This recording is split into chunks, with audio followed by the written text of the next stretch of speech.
Welcome back to the Sooner Surge for another early signing day special. Signed, sealed, delivered. This time it's PWO wide receiver Jacob Jordan out of Southlake Carroll High School in Texas.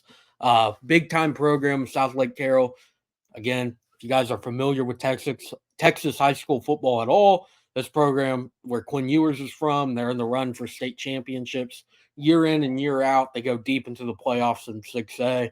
So a PWO commit, Jacob Jordan, undersized receiver, 5'9", 170-ish. But again, can fill that slot role that the Sooners are losing with Drake Stoops, kind of down the same path of Drake, of Gavin Freeman coming in as a PWO.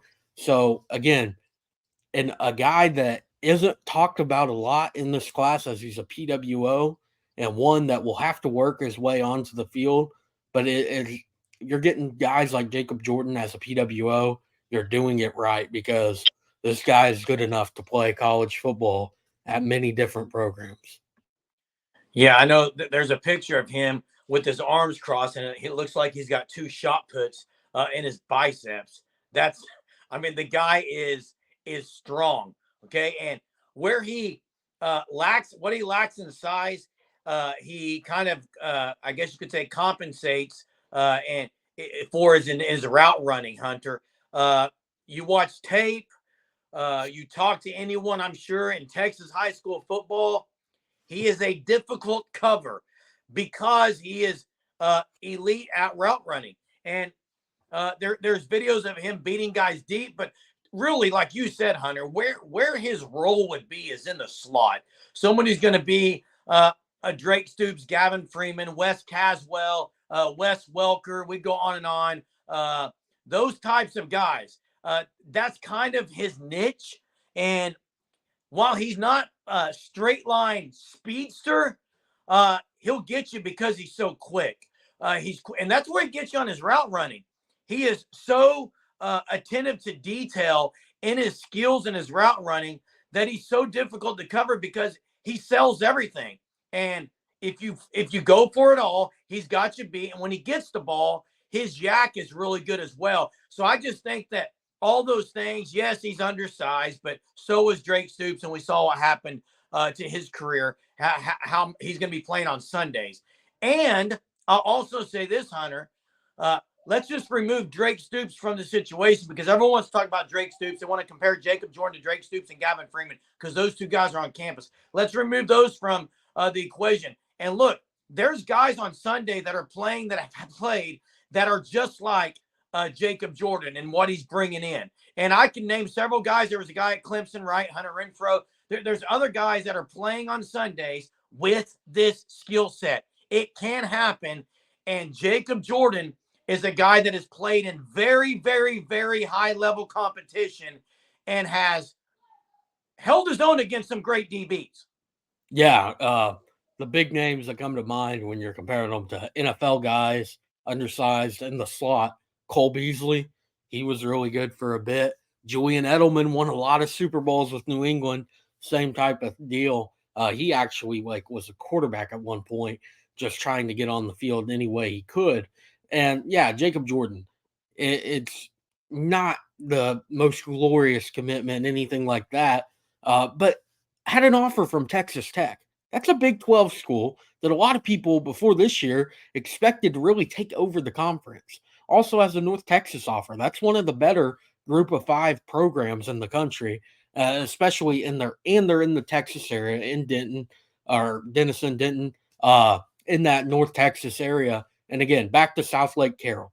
Quinn Ewers was one of the few perfect recruits in recruiting history to come out of um, high school ranks. He was a perfectly rated recruit from Southlake Carroll. 2021, Jacob Jordan won District Newcomer of the Year. It's a big time honor. Like, really, that is massive. Texas 6A football, a lot of people would argue that's the highest of high school football ranks, and he was able to get a Newcomer of the Year as a sophomore, his first year starting on varsity. Over the course of his career, he's caught many passes, scored many touchdowns, 2,200 yards, 26 total touchdowns receiving. And again, Jerem mentioned his route running. You can see it when he runs routes. he's giving it everything he's got on every single route. Just the Germ said the attention to details, you see it.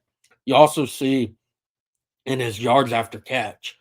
I mean, he just went on every route, goes all in, all out to put everything he has into that route. And then his ability after he makes the catch. I saw a few plays where he makes the catch about 10 yards kind of on a hook, middle of the field, and then splits two defenders and picks up even more yards.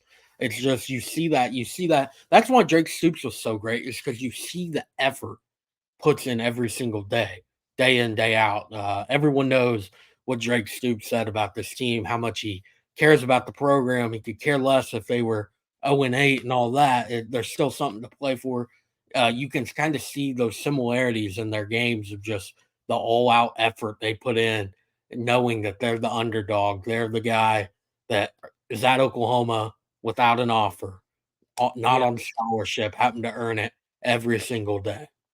Yeah. And uh, clearly, the success that Drake Stoops has had played a role in OU getting some of the guys that are pretty much just like him.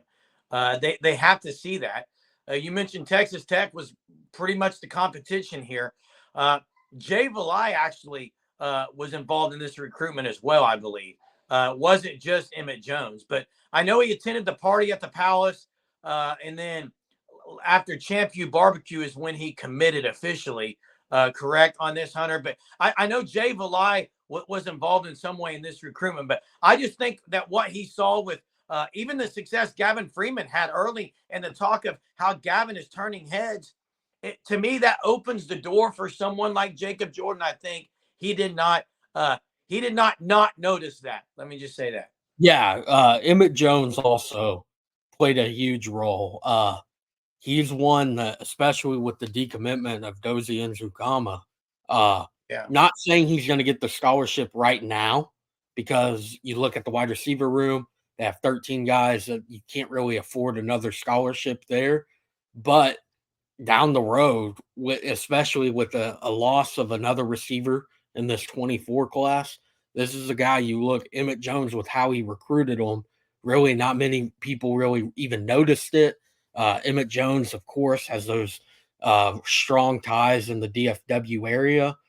To go get a guy like this is one that very well could earn a scholarship like the two other PWOs we've been comparing them to, and Drake Stoops, Gavin Freeman, with how this wide receiver room is going to kind of change over the next few years with guys going pro, running out of eligibility and all of that. And again, kind of I see, Emmett Jones's whole thing is blocking, just attention to details, like his high expectations he has for this wide receiver room. And you can see a lot of those similarities in Jacob Jordan, even though his frame isn't favorable at 5'9", 170.